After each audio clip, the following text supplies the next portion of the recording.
안녕하세요. 네, 이 시간에는 전 시간에 이어서 계속해서 이제 새하늘과 새 땅에 대한 이야기를 조금 더 말씀을 드리겠습니다. 자, 우리는 앞부분에서 새하늘과 새 땅, 예수님께서 설명하신 그분의 나라 이름이 총 6가지인데 그 중에 마지막 부분으로 새하늘, 새로운 세상, 새하늘과 새 땅에 대해서 이제 설명을 했습니다.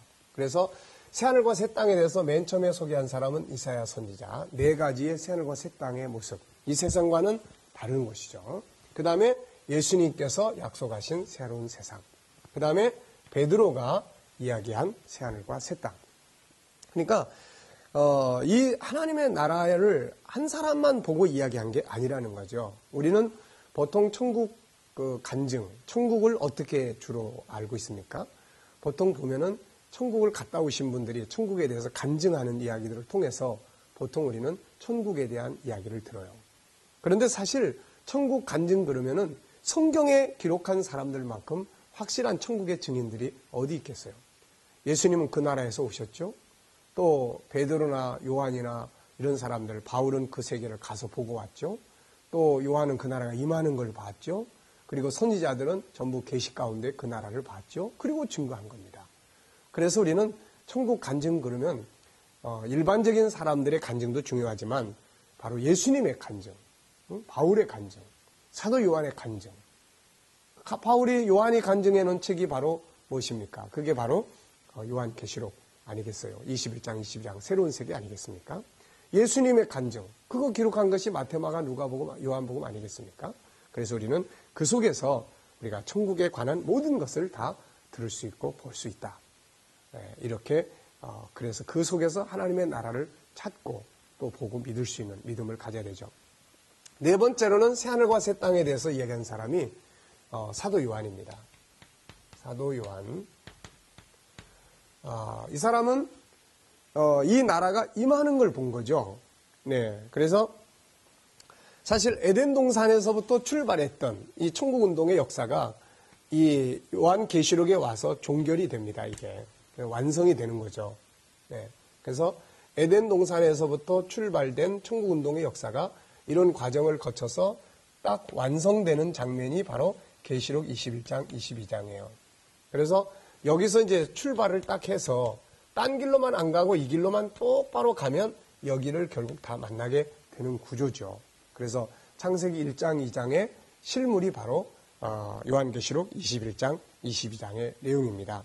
그래서 요한은 성경 전체가 완성되는 그 장면을 보고 증거를 했습니다. 또 우리들의 꿈이 실현되는 그 세계를 보고 기록을 해놓은 것이죠. 사실 사도 요한은 예수님이 십자가 지실 때 마지막까지 그 십자가 옆에 있었던 사람입니다. 다른 제자들 다 떠났지만 이 사람은 끝까지 예수님 떠나지 않고 예수님의 그 마지막 마음의 부담이 되었던 육신의 어머니를 이 사람이 맡아가지고 잘 효도를 다했죠. 예수님의 마음을 아픔을 덜어준 겁니다. 그래서 예수님은 이 사람은 순교시키지 않고 100세가 넘도록 교회를 살피면서 그의 어머니를 살필 수 있도록 해주었고 가장 위대한 역사의 마지막 계시를 그에게 보여주셨던 것입니다. 우리가 그 에베소에 가보면 지금도 이 사도 요한이 그 마리아 어머니를 모시고 살았다고 하는 집터가 남아 있어서 거기에 성지순례 하는 분들이 다녀오기도 하고 합니다. 자, 그러면 이 시간에는 이제 요한이 본 새하늘과 새 땅에 대해서 이미 이 부분은 여러 번 나타나지만 간단하게 다시 한번 복습하면서 살펴보도록 하겠습니다. 자, 21장 1절을 보면은 내가 새하늘과 새 땅을 보니 처음 하늘과 처음 땅이 없어졌고 바다도 다시 있지 않더라. 이렇게 이야기를 했습니다. 처음 하늘과 처음 땅이 없어졌다는 것은 뭘 이야기합니까? 지구가 없어졌다는 거죠. 자, 구조를 보면 이렇습니다. 이미 이 하나님의 나라, 새하늘과 새 땅에 대한 개념을 이야기했잖아요. 세 번째 하늘, 영원하신 하나님은 그의 나라에서 계획을 세우시고 그 계획을 이루시기 위해서 역사 세계를 하나 만들죠. 지구입니다. 여기에 사람이 태어나서 살아가게 하시고 그 나라가 임할 때까지 이 역사를 진행을 하십니다. 이것이 움직이기 위해서는 우주가 필요한 거예요. 이 지구가 있기 위해서는 해가 있어야 되는 거고 달이 있어야 되는 거고 별들이 있어야 되는 거죠. 그래서 믿음의 사람들은 중간중간 이걸 봤어요. 여기에 문이 열려요. 하늘의 문이 열리고 성령의 감동으로. 그러니까 이 위의 세계를 본 거예요. 바울은 이 위의 세계를 갔다 온 거고요. 그래서 하나님의 나라가 임할 때는 어떤 상태가 되느냐. 여기에 대해서 요한계시록 12장 14절을 말씀을 보면은 이렇게 기록되어 있습니다. 하늘은 두루마리가 말리는 것 같이 떠나가고 이렇게 말씀하고 있어요. 이게 무슨 말입니까? 여기서 두루마리가 종이축이 말려서 두루마리처럼 딱 말려간다고 한번 생각해 보십시오. 딱 이렇게 말려갑니다. 딱 말려가요. 그럼 이제 뭐가 보입니까? 이제 바로 이 세계가 보이는 거예요. 전에는 이게 가려져 있어요. 그래서 못 보는 거예요. 이때는 이렇게 성령의 감동으로 문이 열린 사람들이나 보는 건데 이때는 두루마리처럼 쫙 이렇게 말려서 사라져 버리니까 이게 보이는 거죠. 사도 요한은 이 장면을 본 겁니다. 그래서 우리는 이제 어때요? 이때 다 변화되죠. 죽은 자는 부활하고 다 변화돼서 이 나라에 들어가서 하나님의 나라를 기업으로 얻게 되는 것입니다. 자, 2절 말씀에는 거룩한 성 새 예루살렘이 하나님께로부터 하늘에서 내려온다. 여러분, 이 새 예루살렘 성은 하나님의 나라, 새하늘과 새 땅의 수도입니다. 우리가 아브라함이 하늘의 도성을 봤다. 이렇게 히브리서 11장 9절로 16절은 말씀하고 있고 모세는 그 하늘의 도성을 보고 이 땅에다가 모형으로 만들어 놓은 것이 바로 성막의 구조입니다. 후에는 솔로몬이 이것을 예루살렘 성전으로 건축을 했습니다. 그래서 하늘에 있는 예루살렘의 모형이 이 땅에 만들어진 거죠. 하늘의 수도가 되는 예루살렘 성. 이 성의 모형이 이 세상에 만들어진 거예요. 그래서 두 개의 예루살렘이 있습니다. 이 부분에 대해서 천국을 갔다 온 사도 바울은 갈라디아 4장 26절에서 위에 있는 예루살렘 이렇게 표현해요. 그러니까 하나는 이 땅에 있는 거죠. 여기는 맨날 싸우는 곳이고 위에 있는 예루살렘. 이게 바로 진정한 평화의 도성이 된 것입니다. 히브리서 우리가 12장 22절을 보면은 이곳을 가리켜서 히브리서 저자는 하나님의 도성 곧 하늘의 예루살렘 이렇게 이야기해요. 그러니까 하나님이 계시는 하나님의 도성, 하늘의 수도죠. 이곳이 바로 예루살렘이다. 그래서 하나님의 나라가 임할 때는 이것도 같이 임하기 때문에 1절에서는 새하늘과 새 땅이 임하는 걸 봤고 2절에서는 하늘의 예루살렘 성이 내려오는 것을 본 것입니다. 신천지에서는 이걸 전부 다 상징으로 해석을 해버립니다. 그래서 실물이 없어져 버리는 거예요. 여기서 하늘은 교회. 그래서 처음 하늘은 지금 있는 기존 교회예요. 그래서 기존 교회가 다 사라지는 것으로 그들은 종말을 이야기를 합니다. 기존에 있는 교회들이 몽땅 다 타락해서 사라져버리고 그러면 새 하늘은 뭐냐? 계시록 7장에서 보여주는 12지파를 통해서 만들어지는 14만 4천 명이 바로 새로운 교회, 새로운 하늘이다. 그래서 14만 4천이 모여지면 하늘의 영들이 다 임하고 거기가 바로 새하늘과 새 땅. 다시 말하면 경기도 과천이 새하늘과 새 땅이 된다. 거기가 바로 새로운 예루살렘이다. 거기서부터 만국이 사는 생명수가 흘러가게 된다. 거기서 영생이 이루어진다. 이렇게 이 이야기를 하게 됩니다. 그러니까 다 비유로 풀다 보니까 그런 상황이 벌어지는 거예요. 그러나 이거는 비유가 아닙니다. 이거는 실제 사건이죠. 지구가 존재하는 것도 실제고, 그렇지. 지구가 존재하는 게 비유입니까? 아니잖아요. 우주가 있는 것도 실제 하는 거지 다 비유입니까? 아니잖아요.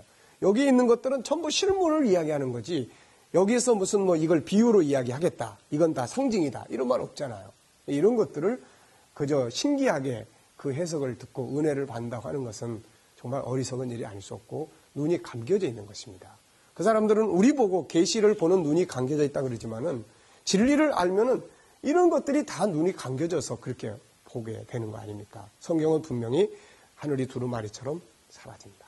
그리고 영원한 세계가 나타난다. 이렇게 말씀하고 있는 것입니다. 자, 그리고 이제 21장 3절에는 이 나라를 가리켜서 뭐라고 그럽니까? 이제 내가 들으니 보좌에서 큰 음성이 나서 가로되 보라 하나님의 장막이 사람들과 함께 있음에 하나님이 저희와 함께 거하시리니 저희는 하나님의 백성이 되고 하나님은 친히 저희와 함께 계셔서. 천국의 문화가 세 가지가 있다고 그랬죠. 첫째는 아름다운 환경, 두 번째는 하나님과 같이 사는 삶, 세 번째는 사람과 사람이 사랑의 질서 속에서 사는 삶. 우리가 이렇게 이야기를 했습니다.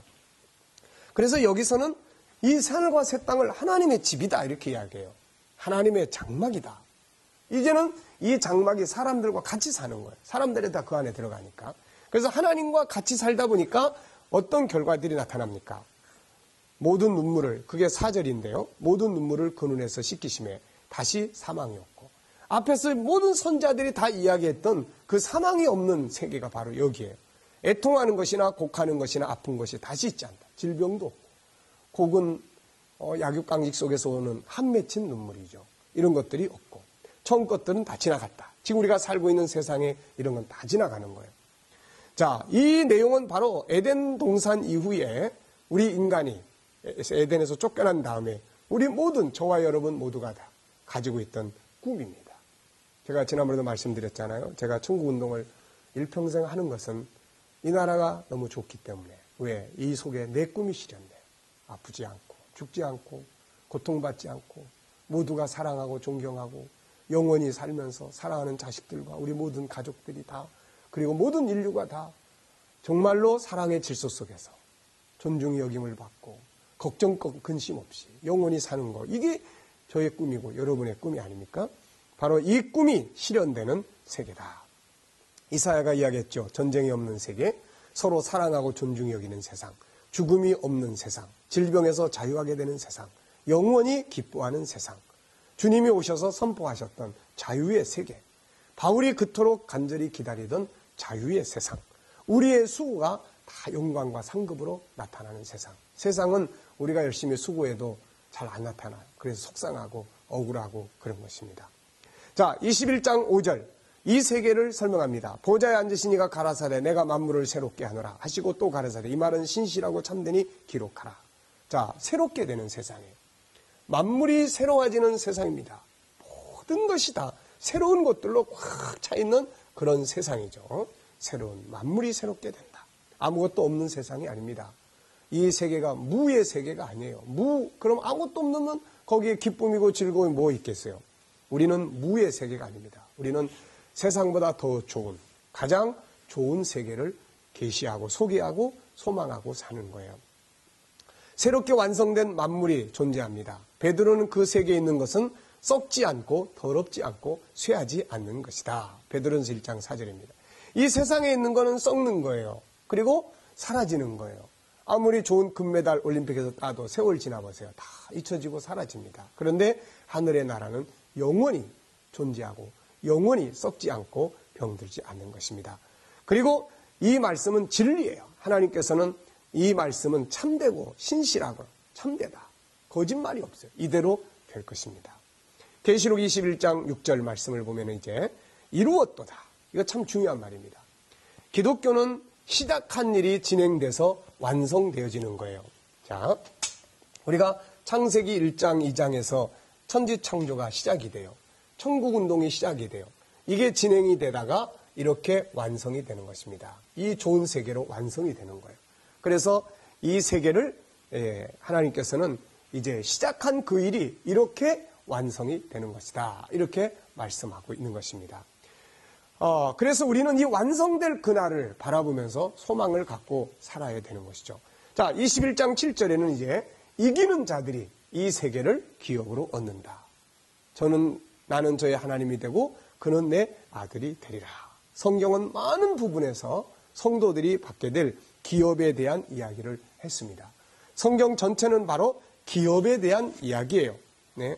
예수님도 마태복음 25장 34절에서 내 아버지께 복받을 자들이여 창세로부터 너희를 위하여 예비된 나라를 상속하라. 이렇게 말씀했지 않습니까?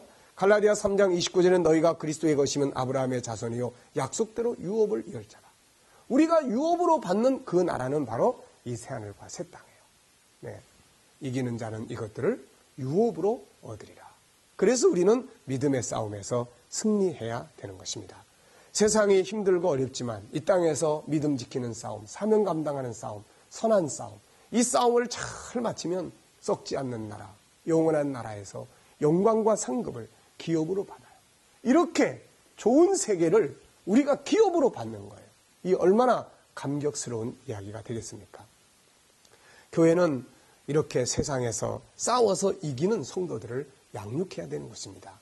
아무리 은혜로운 이야기, 듣기 좋은 이야기 많이 들어도 그것이 복음이 없다면 그것은 우리가 구별해야 될 이야기들이에요.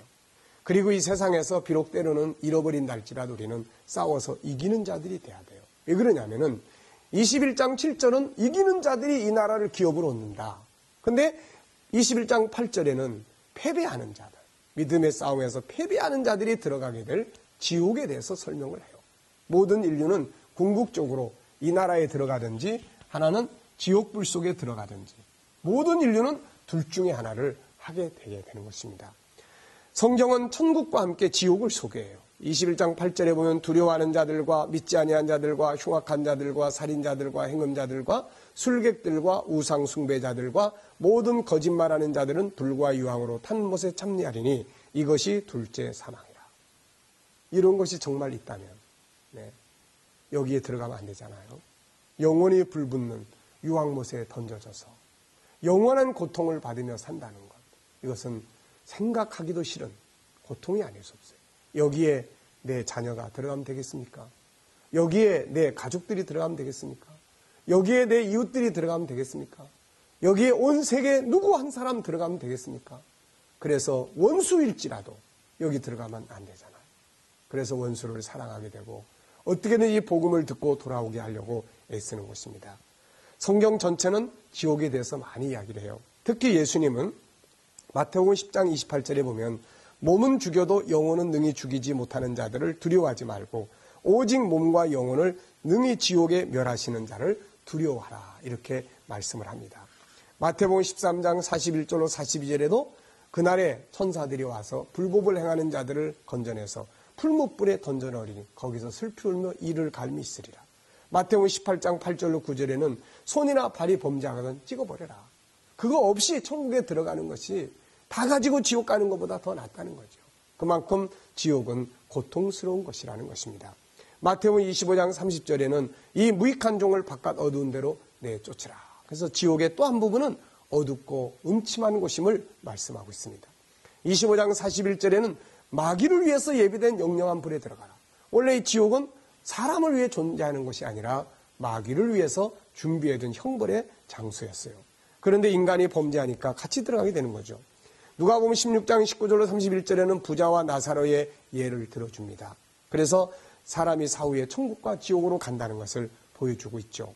베드로서 2장 3절 4절에도 베드로 사도는 지옥에 대해서 설명을 합니다.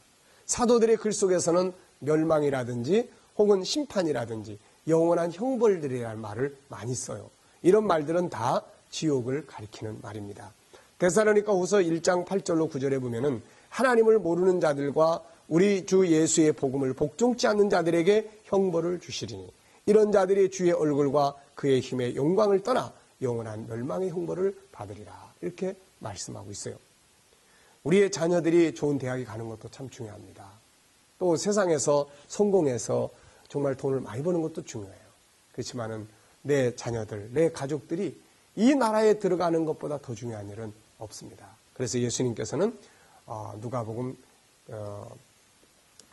제자들이 누가복음 10장에서 제자들이 복음을 전하고 가서 돌아왔을 때 막 귀신 쫓아낸 것을 자랑하지 않습니까? 그때 예수님께서 그들에게 뭐라고 그러셨어요? 너네들 그런 거 가지고 자랑하지 마라. 그거 가지고 기뻐하지 마라. 그러면서 뭐라고 말씀했습니까? 너희 이름이 하늘에 기록된 것으로 즐거워해라. 하늘에 기록된 것으로 기뻐해라. 이렇게 말씀하신 것을 우리가 볼 수 있습니다. 누가복음 10장 17절부터 70인이 돌아와가지고 보고할 때 이런 말씀을 하셨습니다. 20절에 하늘에 기록된 것으로 기뻐해라. 정말 우리가 이런 믿음 가지고 살아야죠. 성도들이 정말 기뻐해야 될 게 뭔지. 우리는 세상에 불필요한 것들 때문에 싸우고 분쟁할 때가 너무 많습니다. 사실은 이런 믿음만 가지면 때로는 좀 부족해도 감사할 수 있고 기뻐할 수 있잖아요. 우리가 이런 믿음 가지고 살아야 합니다. 또 계시록 14장 계속 보면은 특히 계시록에서는 이 지옥에 대한 이야기를 많이 이야기를 합니다. 계시록 14장 9절로 11절에 보면은 적그리스도가 등장했을 때 그 앞에 굴복하는 자들이 결국 영원한 형벌에 들어가서 세세토록 유황, 불과 유황으로 타는 못에 참여한다. 성경은 지옥을 유황 불 붙는 곳이다 이렇게 소개해요. 요즘에 우리 한국에서는 오리도 유황 오리, 유황 먹인 돼지 이런 이야기 많이 하고 그게 이렇게 건강에 좋다. 사람들이 좋아합니다. 근데 우리 그리스도인들은 바로 그 유황 오리 고기 잡수실 때마다 또 유황 온천에 가가지고 몸만 녹이고 온천을 즐길 뿐만 아니라 하나님이 그런 걸 왜 만들어놨어요? 그런 걸 통해서 지옥을 생각할 수 있도록 다 계시적인 것들입니다. 그래서 우리는 유황 못에 가서 목욕하더라도 유황 그러면 유황 불 붙는 지옥 이걸 생각할 수 있어야 돼요. 계시록 20장 10절에는 저희를 미혹하는 마귀가 불과 유황 못에 던지우니 거기는 짐승과 거짓 선지자도 있어 세세토록 밤낮 괴로움 받으리라. 또 20장 13절로 15절에는 죽음까지도 불못에 던지게 되죠. 21장 8절에 믿지 않는 자들, 두려워하는 자들, 흉악한 자들이 다 불과 유황으로 타는 못에 참여하게 될 것을 말씀하고 있습니다. 세상은 이런 걸 알지 못해요. 또 어떤 이단들은 지옥이 없다고 이야기를 합니다. 하나님의 사랑인데 왜 지옥을 만들어 놓냐고 여호와 증인 같은 사람들은 그렇게 지옥이 없다고 이야기를 해요. 그렇지만은 지옥이 없다면 주님이 세상에 오셔서 우리를 구원하려고 자기 목숨까지 바치실 필요가 있겠습니까? 그런 고통스러운 현장에서 우리를 살려내려고 그분이 땅에 오셔서 고통을 받아주신 것이죠. 우리는 이런 어리석은 그런 잘못된 가르침들을 우리는 경계할 줄 알아야 됩니다. 우리는 성경에서 한두 곳이 아니잖아요. 그렇게 많은 곳에서 이런 말씀들을 증거하고 있는데 저는 오래전에 여호와 증인과 대화 나누면서 이렇게 지옥에 관한 이야기를 다 뽑아가지고 가서 성경이 다 이렇게 증거하고 있는데 이걸 왜 믿지 않느냐 이런 질문을 한 일이 있었습니다. 저는 그들이 그렇게 이야기했어요. 이대로 믿고 가서 없으면 다행이지만은 없다고 했다가 만약에 가서 있으면 어떻게 할 거냐 그런 질문을 던진 일이 있습니다. 여러분 세상에서 가장 소중한 것이 있다면은 나 자신 그리고 내 가족, 내 형제들 그리고 나아가서는 온 세계 모든 백성들이 다 구원받아서 이 지옥불에 가지 않고 이 새하늘과 새 땅 하나님이 예비하신 이 복된 나라에 들어가는 것이 바로 우리들의 꿈이 돼야 되고 우리들의 사명이 돼야 되고 인생의 목표가 되어야 할 것입니다. 사실 그보다 더 중요한 게 어디 있겠습니까? 사람들은 오늘의 세계를 가리켜서 마지막 때다 이런 말들 많이 해요. 안 믿는 사람들도 세상의 마지막 때다 이런 말 많이 합니다. 마지막 때라는 말은 다르게 말하면 영원한 나라가 다가오고 있고 영원한 형벌의 장소가 다가오고 있다 그런 뜻입니다. 그렇다면 우리가 할 일이 뭐겠어요? 우리 자신 구원받고 가족들 구원시키고 이웃들 구원시켜서 이 고통스러운 현장 가지 않고 영원한 나라에 새하늘과 새 땅에 그 복된 나라에 들어가서 영생하도록 하는 것이 아닐까 싶습니다. 하나님의 마음이 바로 그 마음이고 우리 주님의 마음이 바로 그 마음이기 때문에 그렇습니다. 자, 다음 시간에 이어서 21장 9절부터 계속해서 계시록에 나타나고 있는 새로운 세계에 대한 모습을 우리가 살펴보도록 하겠습니다. 이 시간 공부는 여기서 마치겠습니다. 수고하셨습니다.